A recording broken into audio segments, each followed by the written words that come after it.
Que la paix soit sur chacun d'entre vous. Cela fait 2 ans, 730 jours, 104 semaines que notre frère et ami, combattant anti-impérialiste au Mali, notre petit frère Adama Ben Diarra, est aujourd'hui incarcéré. Qui est Kémy Séba? Kémy Séba adjoint. Kémy Séba, c'est un jeune leader, confirmé, avec un leadership.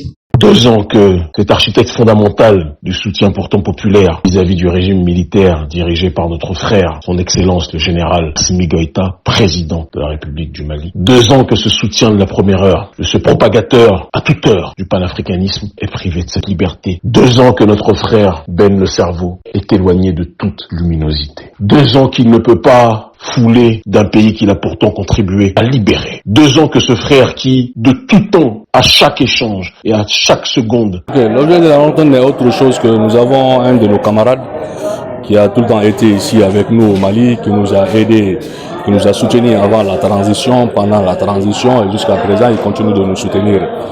Ces derniers temps, nous avons vu qu'il a été arrêté injustement et emprisonné sur la terre de Nelson Mandela, Sud-Afrique. Donc aujourd'hui, nous nous sommes mobilisés ici dans la radio de notre premier responsable qui est Sidiki Kouyaté pour venir montrer notre soutien à ce dernier, lui montrer que nous sommes des hommes de valeur, nous sommes reconnaissants à tout ce qu'il a fait pour nous et pour l'Afrique, vu que c'est la même manière que tout ce que les Africains ont fait pour les Sud-Africains, c'est ce que Kémy a fait pour le Mali, parce qu'il a cru à cette lutte-là bien avant que les nôtres même se croient en nous-mêmes. Donc l'objectif c'est de montrer notre soutien et demander à ce qu'on le libère, lui et son fils. Les autorités, le message qu'on a, c'est de leur dire que sûrement ils ont oublié tout ce qu'on a eu à faire pour ce peuple-là.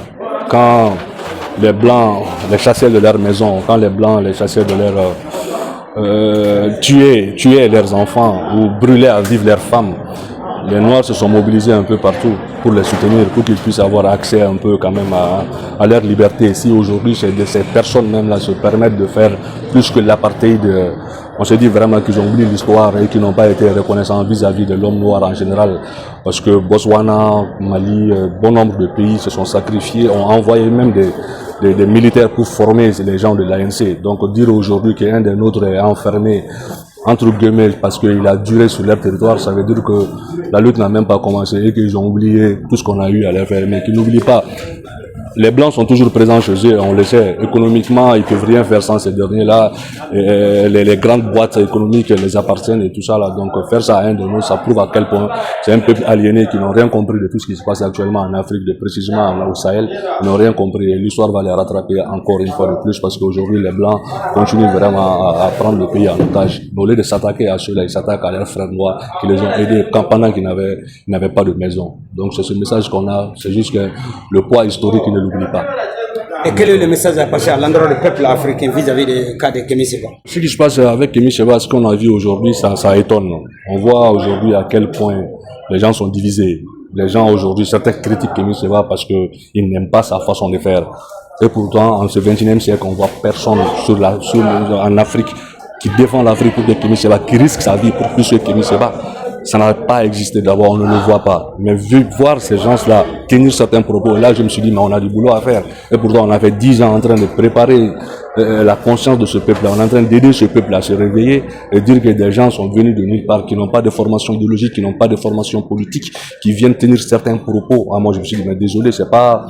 pour ça que nous avons lancé ces différentes opérations pour libérer notre peuple. Ils n'ont rien compris de la lutte. Et ça, je vois. Mais je remercie aussi ceux aujourd'hui, surtout au Sénégal, qui ne partagent pas la façon de faire de Kémy Séba, mais qui se sont mobilisés en centaines de personnes pour apporter leur soutien parce qu'ils ont compris qu'on peut ne pas être d'accord sur la forme, le fond, mais c'est quoi? C'est l'objectif, c'est la libération de notre peuple. Et il faut avoir une certaine formation idéologique et politique pour pouvoir transcender ces différents-là. Et c'est ce que ces gens-là ont fait. Mais malheureusement, ça a toujours été le cas, on va continuer à nous diviser, on va continuer à se faire du mal. Et au final, c'est l'impérialisme qui gagne et il gagnera, c'est ce que moi je vois, en train de gagner petit à petit. On le voit au Mali, on le voit au Sahel, les gens sont beaucoup trop divisés, il y a beaucoup de branches un peu partout. Mais entre nous, on le sait, vu qu'on a décidé à un moment donné de ne pas beaucoup trop parler, mais la réponse, on la connaît d'avance parce que devant là, ça va sombrer. Pourquoi? Parce que des Maliens, des Burkinabés, des Nigériens n'ont pas compris les enjeux, ils sont là, c'est-à-dire quoi, s'attaquer individuellement alors que l'impérialisme s'en fiche de qui est Sédou Keita ou qui est Bassaro qui a fait, quand il faut brûler, ils vont tous nous brûler. Il est temps encore, on a un peu de temps encore à pouvoir vraiment se retrouver en famille et essayer de laisser nos différends de côté, c'est ce qui passe. Mais moi je salue bon nombre d'Africains, surtout les Caraïbiens qui ont compris cette lutte parce que Kémy voulait même pas, c'est-à-dire que laisser son, son passeport français parce que ça lui permettait vraiment de se rendre dans les Caraïbes. Nous avons un peuple, des millions de Noirs là-bas qui sont vraiment toujours sur le jour du colonialisme. Donc, ils se sont mobilisés, un bon nombre de personnes. Donc, je dis merci à eux. Ceux qui n'ont pas compris, comme on l'a dit, ils comprendront tard. C'est un peu le message que moi j'ai. Merci beaucoup, camarade. Merci, camarade. A call to the Central African authorities, to South African authorities. Now our comrade Kémy Séba and his son are now incarcerated in our prison in Central Africa. We call Central African authorities to let our comrade Kémy Séba go. As you know, we Malian people, we support Nelson Mandela during apartheid. We support also Central African people during apartheid. So what I have to say is to not betray Nelson Mandela, okay, is not to betray the unity of Africa, okay. Now we want Kémy Séba to be free. We are all with Kémy Séba. During apartheid, we stand with Central African people.